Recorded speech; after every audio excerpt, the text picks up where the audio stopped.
So you sit on the IAB's Networks and Exchanges Committee, and you are one of the authors of the Networks and Exchanges Quality Assurance Guidelines.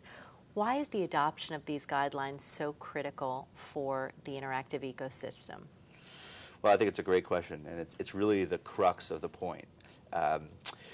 We built these guidelines because if you think about an advertiser's choice, they are very comfortable buying the portal. They're very comfortable buying the individual publisher, but they still haven't had 100% safety and security and comfort around buying the third channel, the ad network, because the simple fear is still out there. Where's my ad going to show up? And so if you don't have a set process as a guideline, a standard that allows advertisers to really understand this, they're still going to hesitate. And there's still many advertisers that spend a tiny percentage of their budgets on in digital.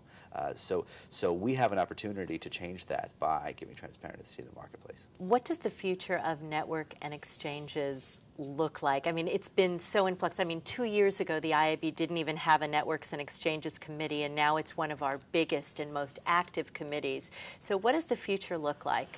Yeah, I mean, so if you think about, television and cable television even, because there's so many channels and there's lots of opportunities for networks and there's so many publishers, ultimately we're a channel to help these publishers sell their excess inventory. And we're a very necessary piece of the market because advertisers can't deal with all these publishers. But at the same time, when something is new and it's valuable and it's important, there's a lot of that created. So that's why people will throw giant numbers out there, hundreds of ad networks and lots of exchanges and all these things. There's lots of confusion created. But the reality is, if you take a look at the networks, the guidelines we just created, there was only 15 people that joined, and there's another 14 in waiting, so that's 30. And maybe, over the year there'll be another 20 that join. So maybe there's 50 companies out there that will have the wherewithal and the presence to abide by a standard. So once you start looking through that and once you start seeing the companies who can actually make a difference, you'll see the numbers much smaller, and that number will continue to shrink because the advertisers are going to have a hard enough time choosing between that group, and it's going to have to make some consolidation to better the industry.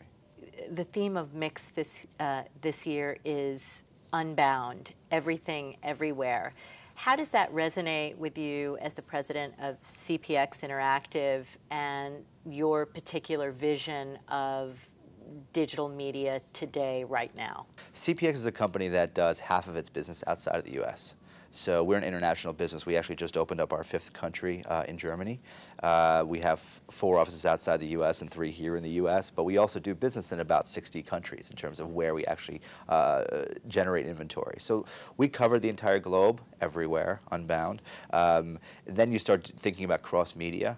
You start thinking about adding mobile to the mix. Mobile is very exciting. There's not a lot of inventory there, so it's still very new, but to be able to take a campaign and push it everywhere in the world and then push it to a specific user on a mobile phone is these are exciting things that we're looking at. So I think it's the right topic to be discussed. What should a marketer look for in choosing to work with a network or an exchange? So experience counts. I think that's the number one. Experience counts. These executions that involve data, special targeting, different countries, regions, creative, are complicated.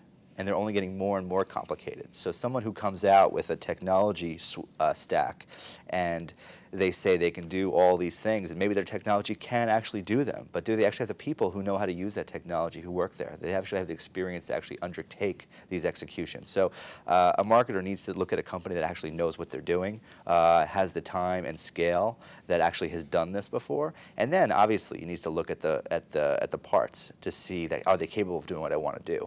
But the execution is getting more and more complicated. Experience counts.